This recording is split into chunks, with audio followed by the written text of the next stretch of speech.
Freedom ಟಿವಿಗೆ ಸ್ವಾಗತ. ನಾನು ರೋಹನ್ ಹಿರೇಮಠ್. ರಾಜ್ಯದ ಕಾಂಗ್ರೆಸ್ ಮನೆಯಲ್ಲಿ ಮುಖ್ಯಮಂತ್ರಿ ಸ್ಥಾನಕ್ಕೆ ಸಮರ್ಥನಾಗ್ತಾ ಇದ್ದೇನೆ.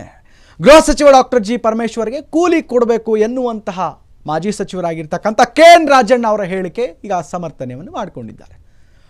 ಪಟ್ಟದಾಟಕ್ಕೆ ಪರಂ ಎಂಟ್ರಿ ಆಗ್ತಾರಾ? ಪರಂಗೆ ಕೂಲಿ ಕೊಡಬೇಕು ಎಂದಂತಹ ಕೆ.ಎನ್. ರಾಜಣ್ಣ ಈ ಪಟ್ಟದ ಪಗಡೆ ಆಟದಲ್ಲಿ ಮತ್ತಷ್ಟು ಒಂದು ಹರಿತವಾಯ್ತಾ ದಲಿತ ಸಿಎಂ ಅಸ್ತ್ರ ಅನ್ನುವಂತಹ ಪ್ರಶ್ನೆ ಈಗ ಜನಸಾಮಾನ್ಯರಲ್ಲಿ ಇದೆ. ಎಸ್, ಪಟ್ಟದ ಕೂಲಿಗಾಗಿ ಕೂಲಿ ಕೊಡಬೇಕೆಂದಂತಹ ಕೆ.ಎನ್. ರಾಜಣ್ಣ ಈ ಬಾರಿ ಸಿಎಂ ಆಗೇ ಬಿಡ್ತಾರಾ ಅಥವಾ ಸಿಎಂ ಆಗಲ್ವಾ ಅನ್ನುವಂಥ ಪ್ರಶ್ನೆ ಈಗ ಇರುವಂಥದ್ದು.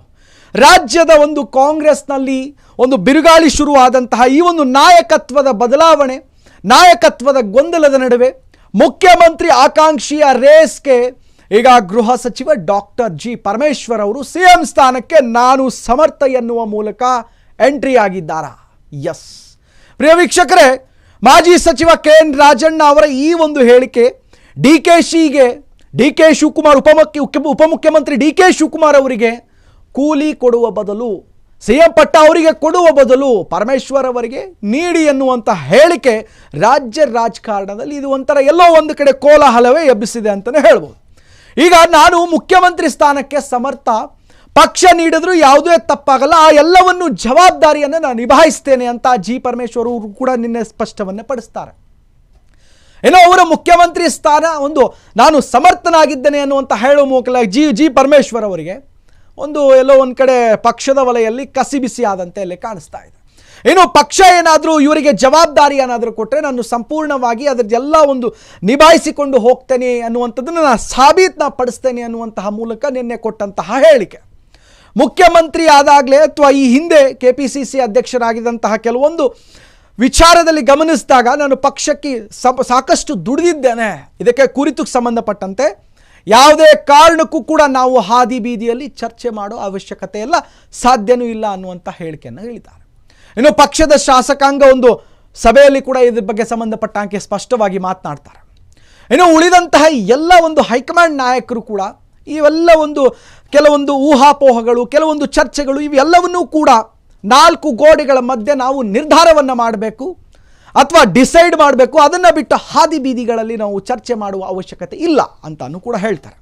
ಹಾಗೆ ಏನಾದರೂ ಸಿಎಂ ಪಟ್ಟ ಏನಾದರೂ ಪರಮೇಶ್ವರ್ ಅವರಿಗೆ ಒಲಿದರೆ ಮತ್ತೆ ರಾಜ್ಯದ ರಾಜಕಾರಣದಲ್ಲಿ ಎಲ್ಲೋ ಒಂದು ಕಡೆ ಒಕ್ಕಲಿಗರ ನಾಯಕರೆನಿಸ್ಕೊಂಡಿರ್ತಕ್ಕಂಥ DCM ಡಿ ಕೆ ಶಿವಕುಮಾರ್ ಅವರಿಗೂ ಎಲ್ಲೋ ಒಂದು ಕಡೆ ದೊಡ್ಡ ಒಂದು ಹೊಡೆತ ಬೀಳ್ದಂಗೆ ಕಾಣಿಸುತ್ತೆ.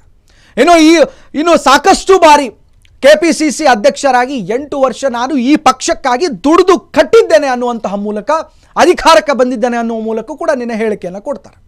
ಇನ್ನು ಉಪಮುಖ್ಯಮಂತ್ರಿ ಆಗಿ ನಾನು ಕೆಲಸ ಮಾಡಿ ಸಮರ್ಥವಾಗಿ ಎಲ್ಲವನ್ನೂ ಕೂಡ ನಿಭಾಯಿಸಿಕೊಂಡು ರಾಜ್ಯದಲ್ಲಿ ಕಾಂಗ್ರೆಸ್ ಪಕ್ಷವನ್ನು ಮುಂತರೋದಕ್ಕೋಸ್ಕರ 2 ಬಾರಿ ನಾನು ಶ್ರಮವನ್ನು ಪಟ್ಟಿದ್ದೇನೆ ಅನ್ನುವಂತ ಹೇಳ್ತಾರೆ.